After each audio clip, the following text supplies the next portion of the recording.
You now tuned into the sounds of Big Nate Sports Talk. It's on all the time, anytime.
You are now tuned in to Big Nate Sports Talk, the show that's on all the time, anytime. Be sure to like, comment, and subscribe for all content. And now, ladies and gentlemen, your host, Nathan Snell. Bring your sports game with Big Nate Sports Talk. And thank you, Mr. Anthony Handy, for that lovely introduction. Good evening, ladies and gentlemen. It is your host, Nathan Snell of Big Nate Sports Talk Podcast. I hope you're all well. Hope you're all staying safe. This is episode 19, season 14 of the podcast. In this episode, we are recapping the national championship for the women. As I have recorded this video, the Yukon men are national champions. The last time it happened was 1999. If you watched my preview video, that should have already went up early this evening. My prediction score is actually close. So congratulations to the Huskies. Congratulations. But in this one, we're recapping yesterday's national championship, the Iowa Hawkeyes versus the LSU Tigers. And he's back after not being a part of the championship preview. Ladies and gentlemen, we're going to welcome back Mr. Brendan Potts.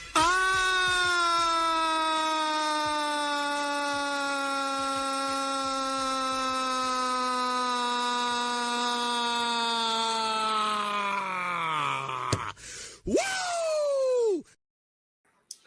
What's going on, Brendan? How are you? I'm doing good. Another women's basketball regular season season wraps up, and now it's time to get to the draft. But we got a championship to recap. Yeah, for sure. The LSU Tigers are your 2023 national champions. What could have been for the University of Maryland? Angel Reese is a national champion.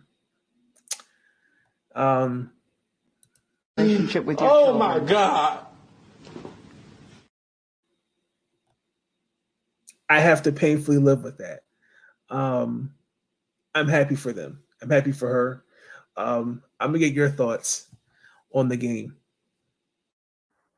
Yeah, it's going back to the semifinals of South Carolina and Iowa. It's really cool to see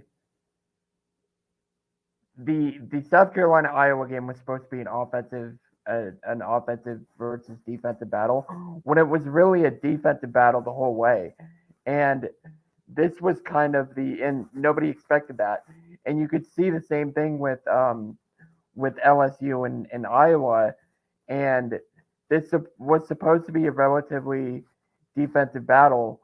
And LSU was supposed to defend defend Iowa, but it was more like LSU outscored Iowa big time, and you know LSU just came out and just outscored them, and that they shut down, did a decent job of shutting down Caitlin Clark. It's hard to know what point value she's supposed to get for her to be quote unquote shut down. Um, but no, they played a very good team game, and they really exposed Iowa for their weaknesses for sure. You know, let me first start off with Iowa. Okay, first and foremost, congratulations to them on a season that they've had. Um, I, I don't think the moment was too big for them. I think I think they shown what they can be. Um, that's still a good basketball team over there, regardless. Um, Caitlin Clark, we all know the generational talent that she is. Um, they did all the right things to win the game against South Carolina, even though I think there was some things that were self-inflicting that by South Carolina. Um, and we're going to get into the foul calling, but I I'm with you. Their defense was just not fantastic at all. This was you're the number one scoring offense, but defensively, just did a horrendously bad job. I don't know about you, Brendan, but I don't know how I would feel if I allowed 102 points on 54% shooting from the field and shooting almost 65% from three. That's not winning basketball games. I can't defend that. What do you want me to say to that? So, you gave me an interesting. Just before we started recording, you brought up. We both talked about the fouls, and I want to get your thought on this. So there were 37 personal fouls called on both teams, and some of those fouls were very, very ticky tack.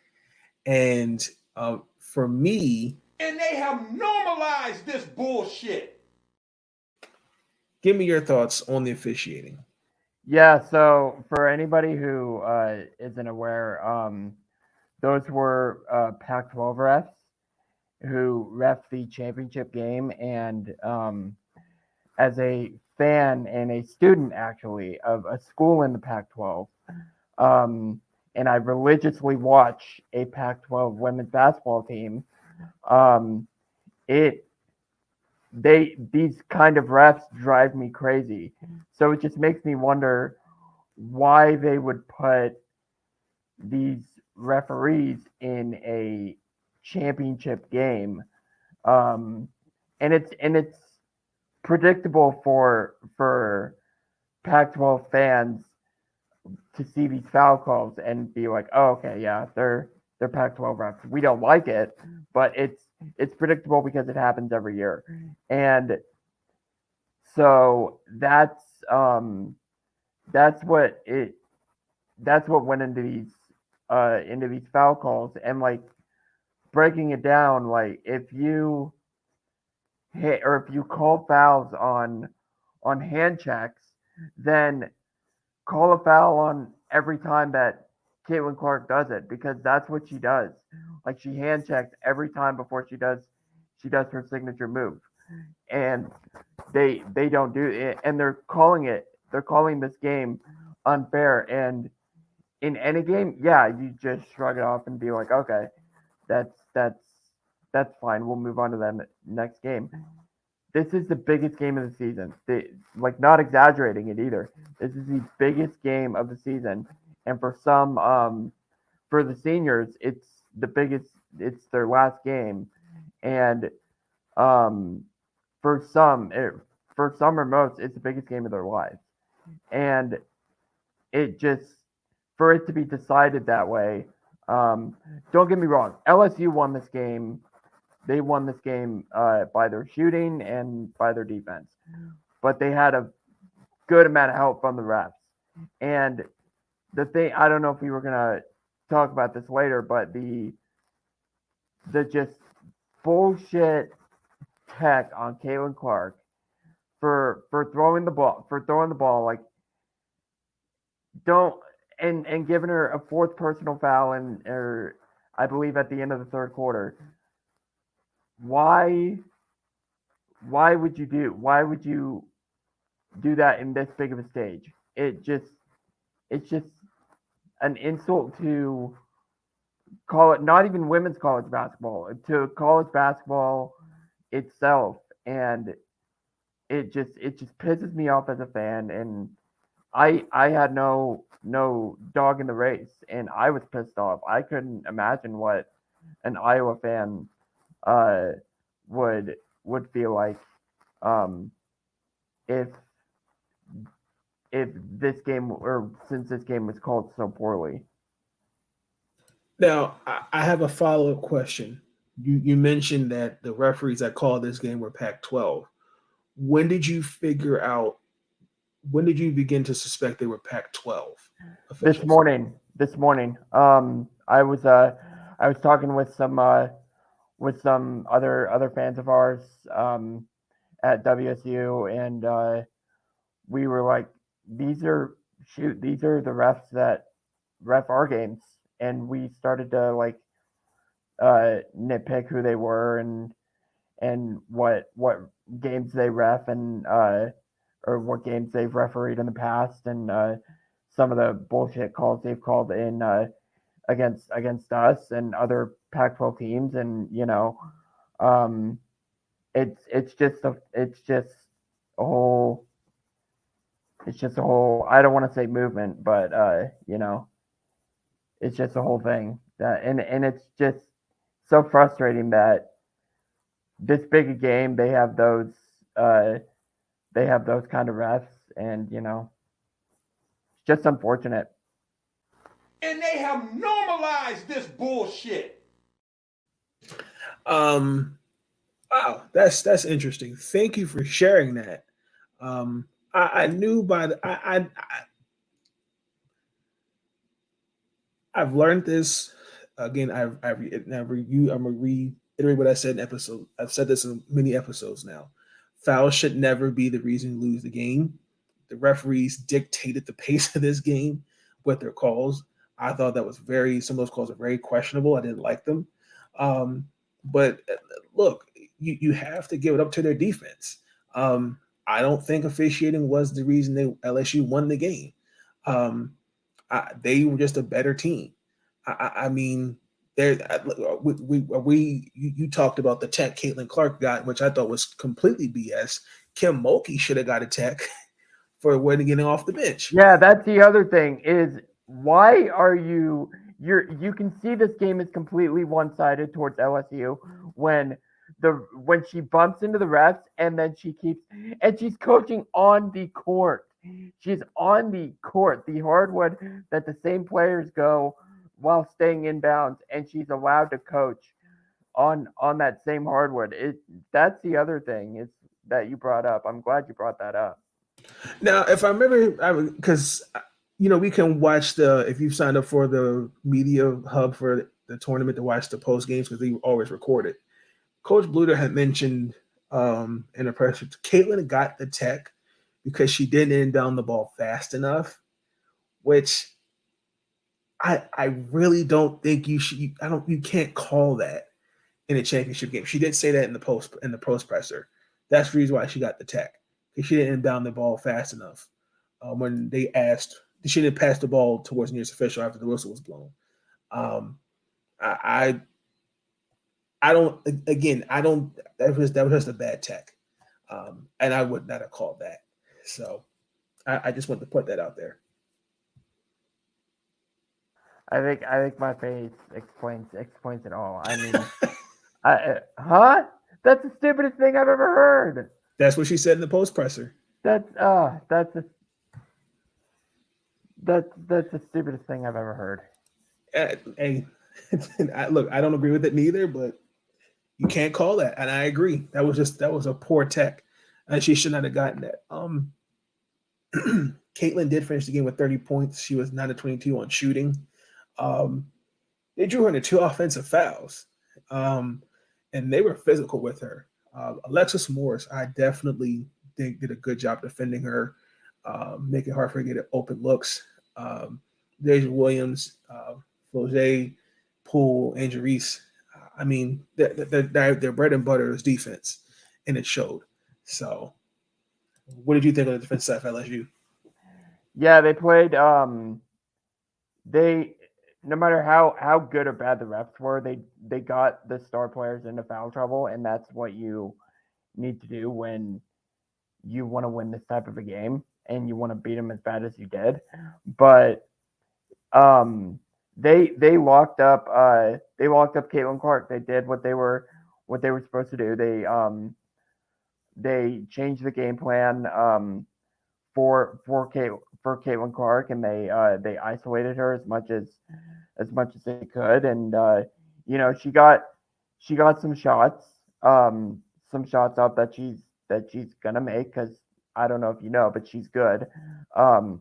But they did a decent job on the opposing cast, on everybody around her.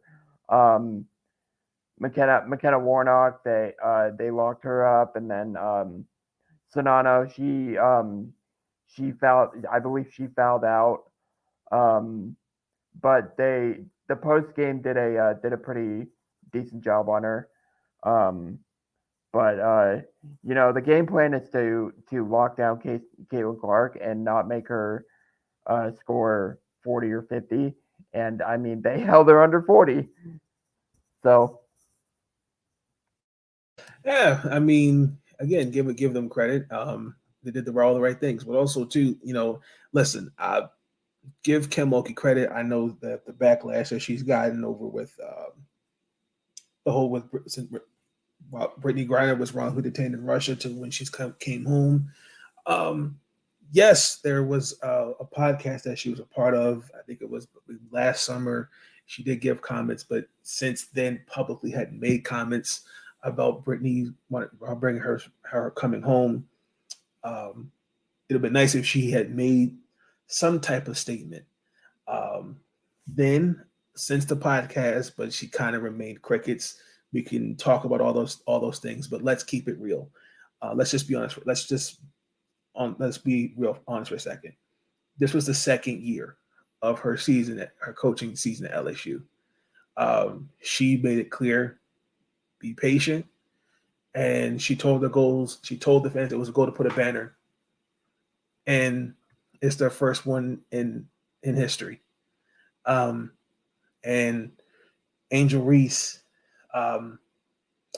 also set the record for most doubles with 34 on the year. What could have been? What could have been? Oh my God.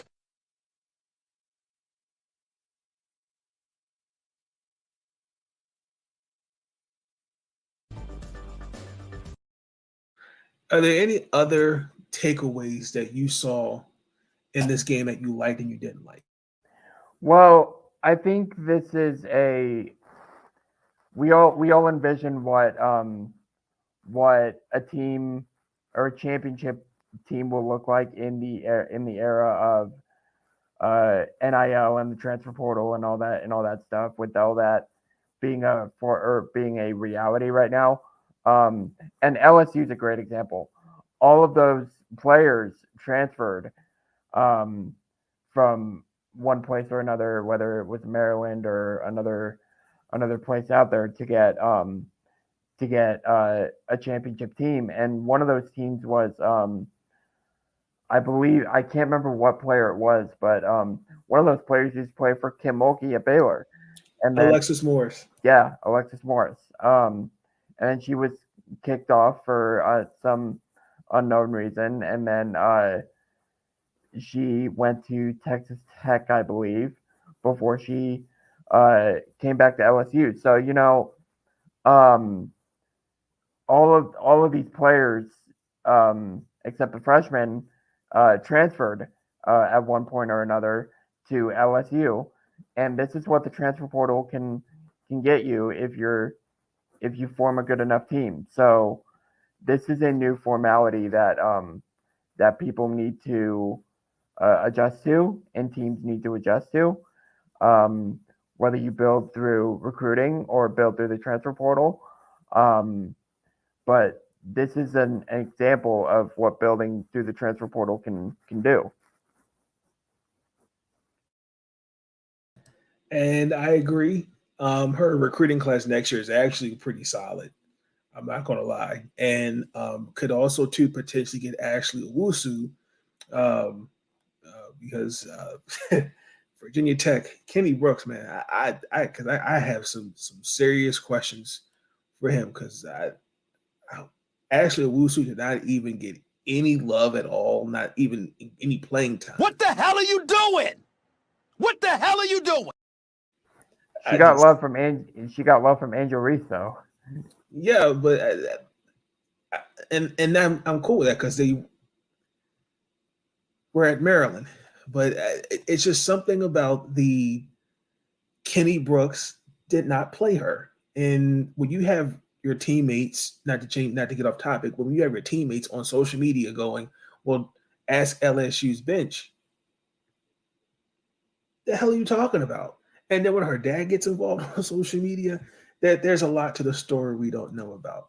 And I'm hoping that Ashley just gets out of there, honestly and truthfully. Um, I just feel bad for Ashley because he just, as a talented player, and she's just been through a lot. And I just want to see her just have a successful basketball career.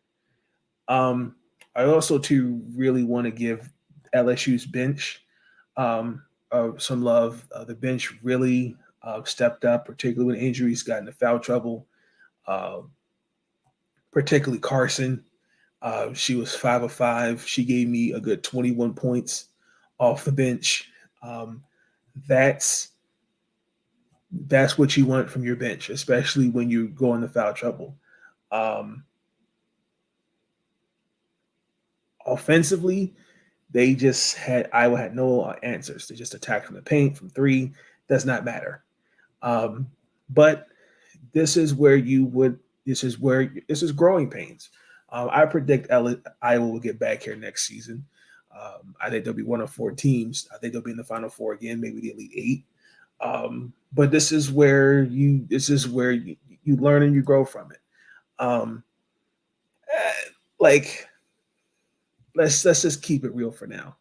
The SEC won for sure. And next year should be really, really interesting.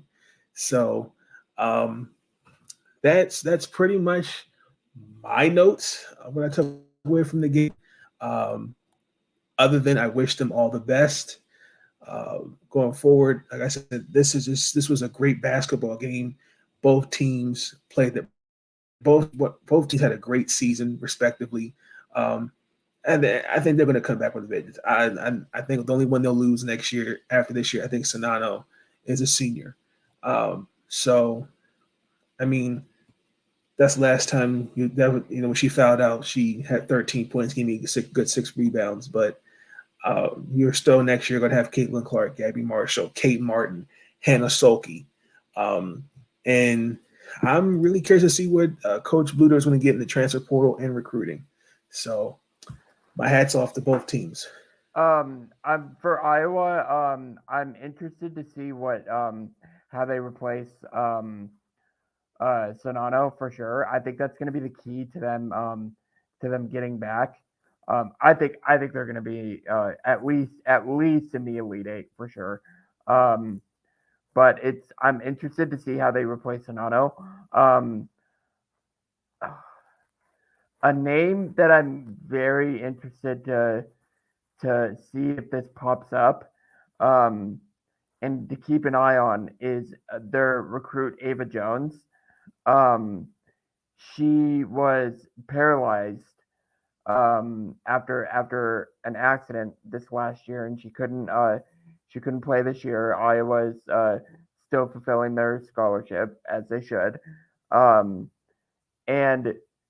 she vowed that she will play basketball again. And I would imagine her saying nothing else besides that. I don't imagine her saying like, "Oh, I'm never gonna play basketball again." But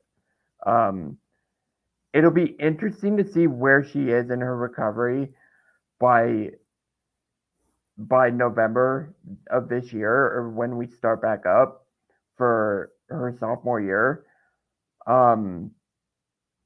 But that's just another name to keep on your radar. Definitely. For the LSU Tigers, Congratulations! Oh my God. Which transitions into this next part. The sponsor of Big Nate Sports Talk Podcast, and that is Zagnif Apparel. Ladies and gentlemen, do you want to dress like you're famous? Then why don't you mosey on down to Zagnif Apparel, where you can enjoy a nice 15% off using my code Big Nate. Here is Zagnif Apparel. The following is a presentation of Zagnif Productions, LLC.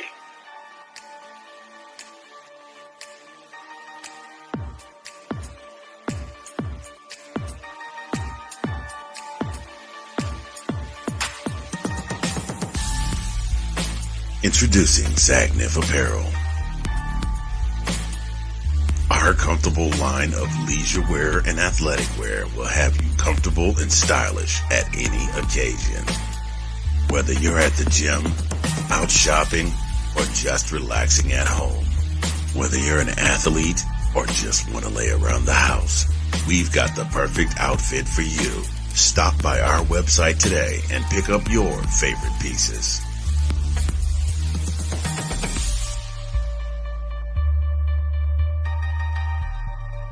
Zagnif Apparel. Dress like you're already famous. And you can most certainly dress like you're famous, as I said, with a nice 15% off using my discount code Big Nate.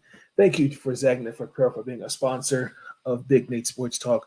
Ladies and gentlemen, let's take a quick break, and we're going to continue our coverage of the championship game with a few other thoughts that have really generated a lot of discussion, which really, it's been interesting to see come out of nowhere. So we'll be tuned in. We'll be back right after this break.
And we're back.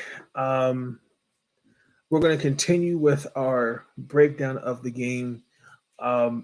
Brendan, there was a bit of a discussion past now as of today and after the game. If you haven't seen the video, you've been living under a rock. There is a video at some point during the game towards the end where Angel Reese did "You Can't See Me." Get right back to Caitlin Clark. Fun fact, I think everyone should really know this. John Cena is not the originator of that. It's actually by a rapper of the name of Tony Yayo, member of G Unit. Google him. John Cena asked if he could use that. So that's the creator of this. It's Tony Yayo.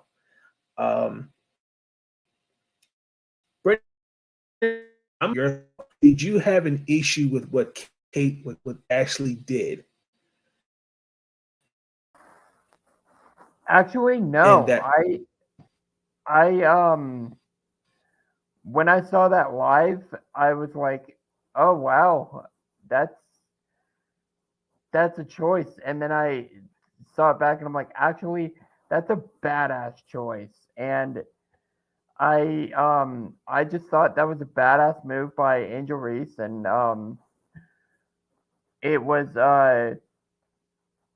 I think everybody in that video or whatever you saw it, whether it was a picture or videos that you saw of that interaction, I thought everybody acted accordingly. Like everybody did right in that situation. Like Angel Reese taunted back at uh or went at Caitlin Clark, and Caitlin Clark it kind of ignored it, and whether she said she didn't see it, and whether that's true or not, she acted accordingly and was in her own headspace, and I think that is the right move when you're a competitor like Caitlin Clark is, um, and people when you talk about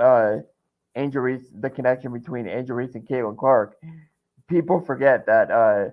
Sorry to take a dig at you, but people forget that Angel Reese and Caitlin Clark went at it when Maryland and Iowa faced off in like the last 2 years, because Caitlin Clark would have been a freshman.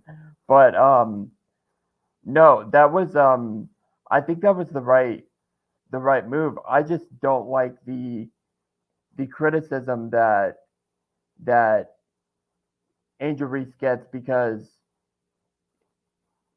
Caitlin Clark did the same thing to Louisville after she made a basket and nothing happens, and then Angel Reese does it, and the whole world shuts down, and everyone's not talking about how LSU won the championship. They're talking about an interaction between Angel Reese and Caitlin Clark. And I mean, I just want to put. I think we're talking about another thing that she did later, but when she did the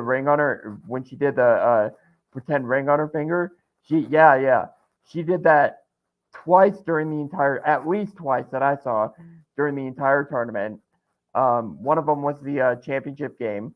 Um, and another athlete who did that was Joe Burrow, also at LSU. Stephen Curry, uh, in Golden State. I'll get to this in a second, but African American. So it's not like, so don't try to put race in this. Like don't try to like put race into this, like into this demographic, I guess, because I'm going back to like saying, oh, Caitlin Clark makes one thing and or makes a celebration, and then nobody says anything about it, and then Angel Reese does a celebration back at her, and the whole world shuts down. That's basically saying like that's basically racist, because you know.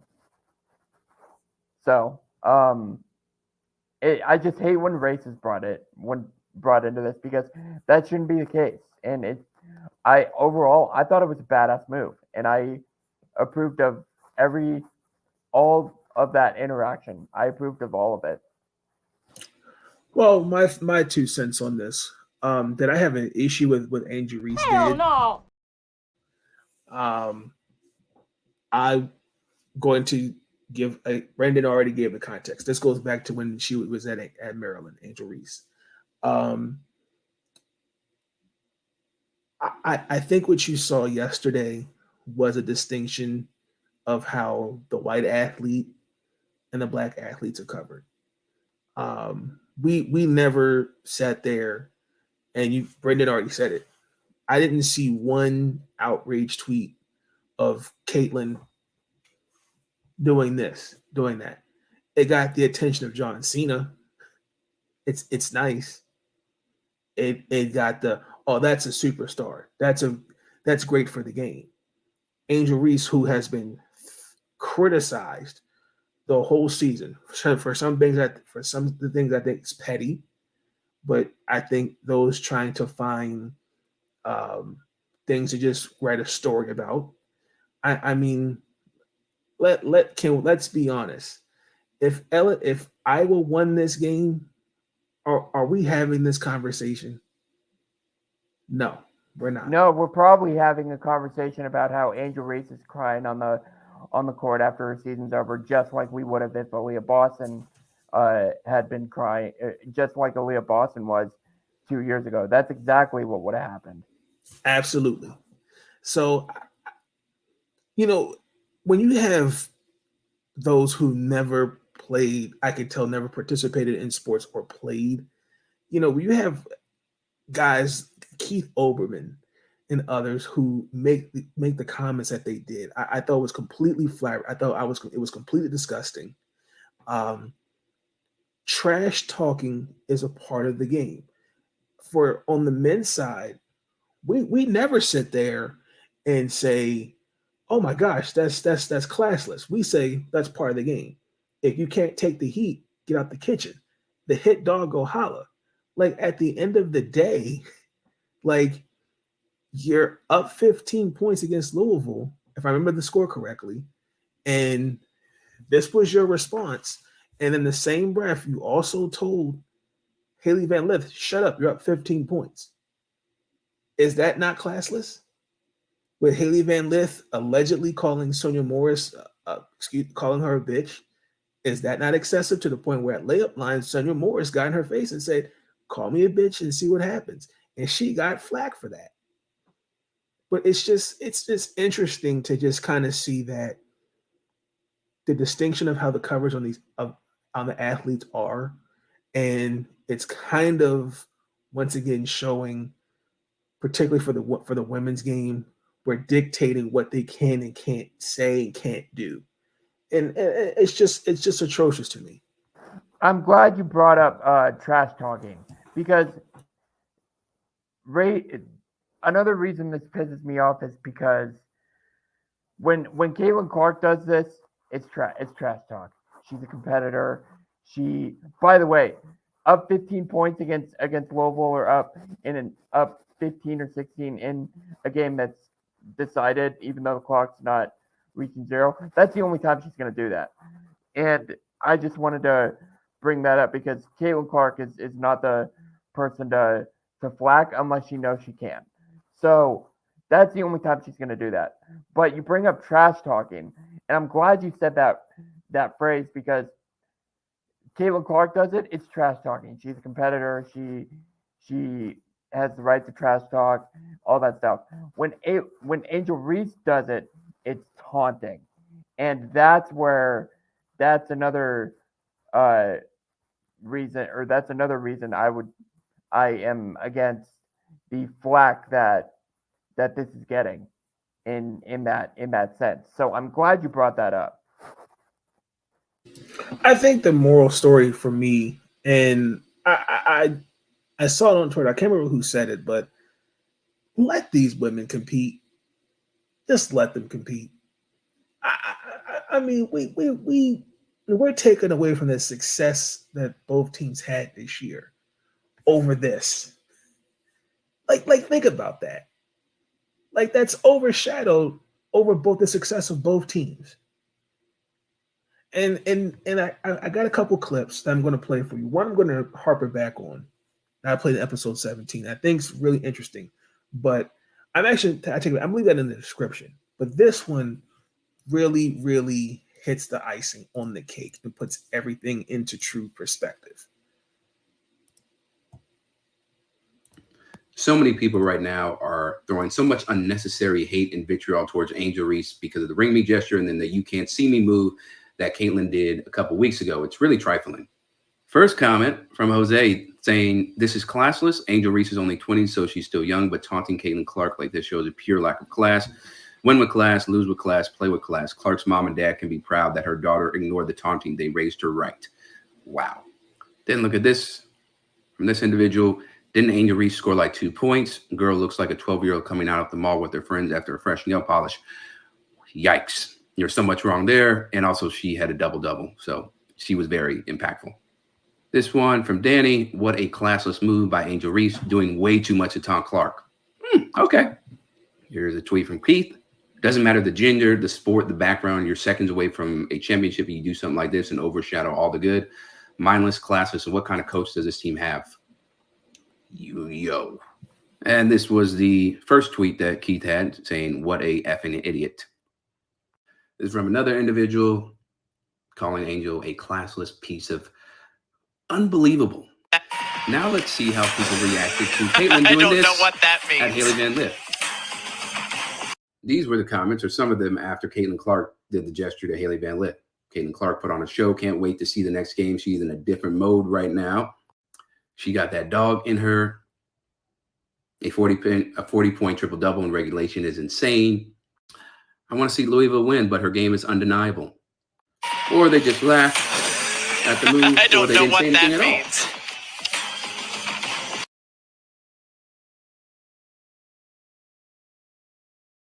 I didn't see anything wrong with that.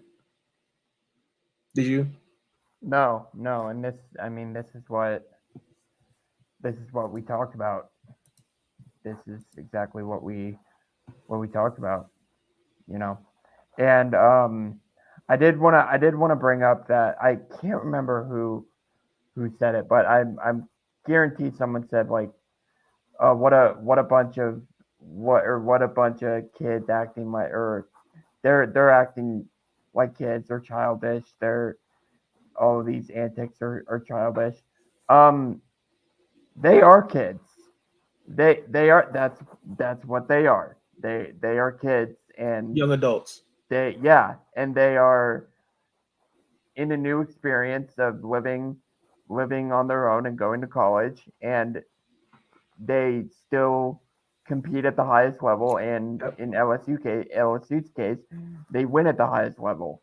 And so these are kids, and they sometimes fall off the edge sometimes, and I can see how people think this is an example. I don't think it is, but to call their acts childish, like, they are kids. So I agree, and also too, some of the talk shows hit on the point, but I really was curious I was keen on to hear what First Take Stephen A. Smith had to say, and he did not make any of it any better. But that's on the subject for another video. I'm not sure if you heard, but the First Lady of the White House wants to invite both teams to the White House. I just don't know what to say. I don't know what to say. Skip.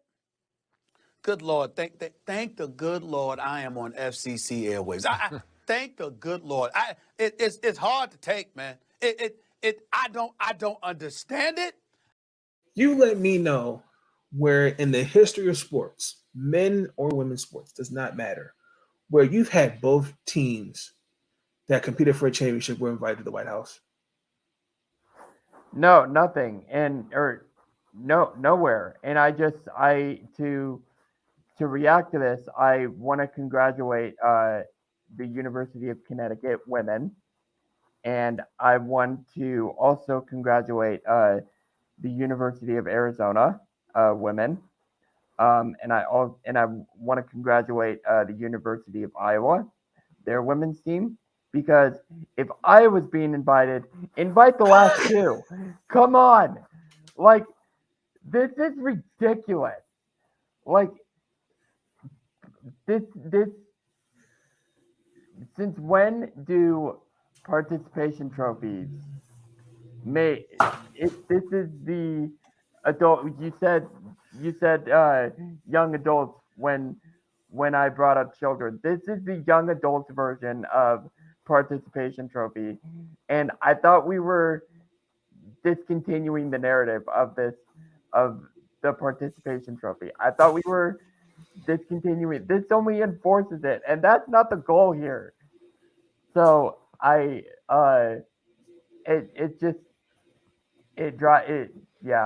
I saw that. I'm like, I just flat out said no.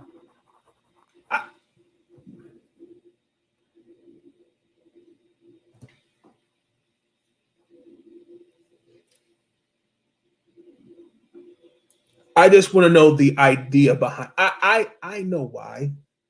Keep quiet. I know why, but if you haven't done that for the other previous champions, and if I'm saying this correctly, South Carolina has not gotten an invite to the White House. So why are you inviting Iowa but not inviting South Carolina? That doesn't. I don't know. I don't know. sense. I don't know. I just know they didn't get their invitational because typically every team that wins a championship goes to the White House, and they didn't go. I know the Mystics, 2020 didn't go. I think Seattle. We did. Yeah, we did. You did have your parade, but the Mystics Yeah, haven't. I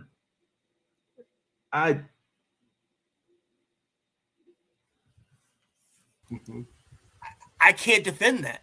What do you want me to say to that? I don't like that idea with all due respect. I'm being respectful. I just think that that is, again, we're not giving LSU their respect, their champions. It's almost kind of like it's like it won first place, but it was a tie. So therefore, we're splitting the decision. And no, me personally, if that was the case and that really was happening, I wouldn't go. Why should I? Because it's like you want them there. What's the point of me going? I'm just saying it comes off as I get you want to show respect to both teams and in the year that they've had for sure. But history of sports has shown those that win, the champions, they're the ones.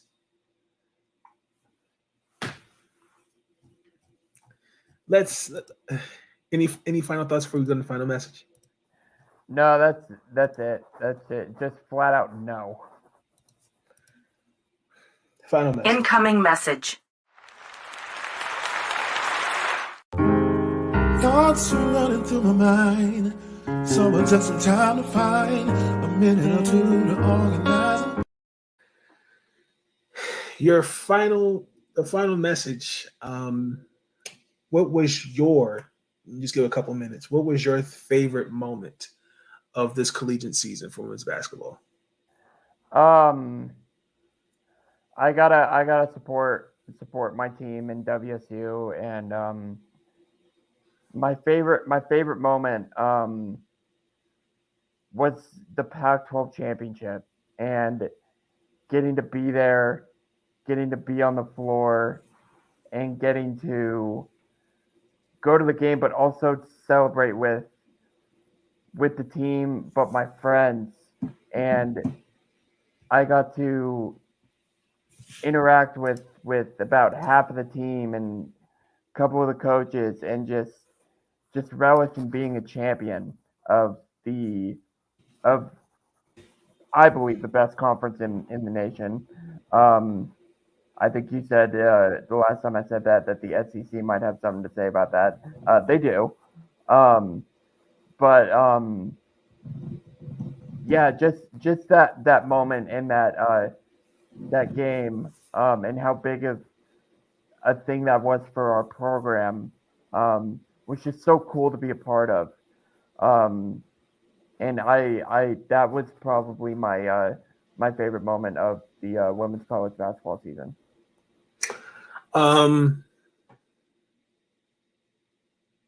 I already talked about this in episode 10, but from just being able to write and cover for the Maryland Terrapins was probably my favorite moment this year.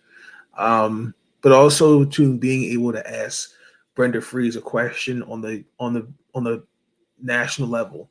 As local media when you're during the regular season, when you're at home and away, but when you're, in the same room with the New York Times, USA Today, Washington Post, it's I wasn't afraid of the moment. For some context, we had beaten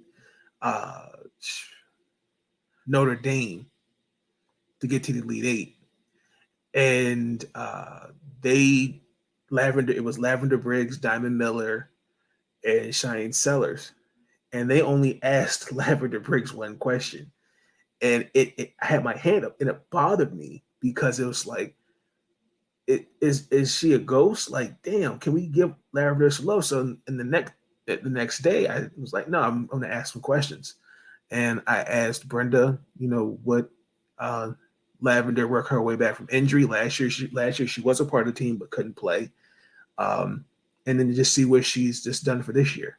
And I asked those that have experienced injuries and experienced her growth from coming back. It was just amazing. So that was my best, my moment in the college basketball season. So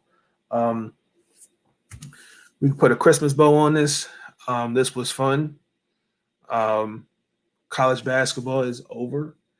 Now we're getting ready for the WNBA and the NBA playoffs. So yeah, that's my final message.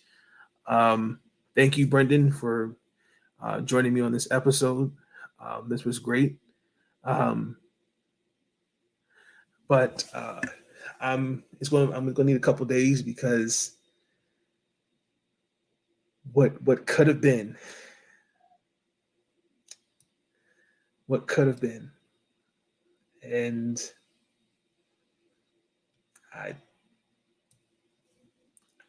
we'll get there. Crossing fingers. So,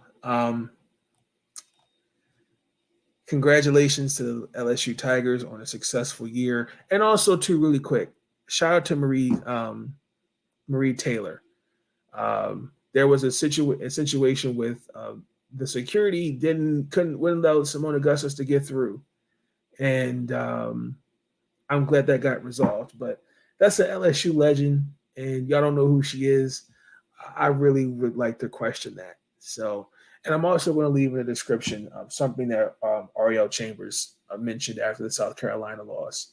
I thought it really put a good perspective on things. So I'll leave that in the links. Also, I played on Twitter. From Twitter, I'll leave it in the description. But ladies and gentlemen, we're out of here. Thank you, Brendan, for being a part of this this NCAA tournament coverage for the women's basketball. The men's recap that'll be tomorrow. That will season 14. So until then, ladies and gentlemen, enjoy the rest of your evening. Thank you so much for tuning in. I'll leave Brendan's Twitter page in the description below. So until then, signing off. Peace. Stay out.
Thank you for tuning in to Big Nate Sports Talk. If you enjoyed that episode and you want to see more content, be sure to like, comment, and subscribe. Bring your sports game on Big Nate Sports Talk. It's on all the time, anytime.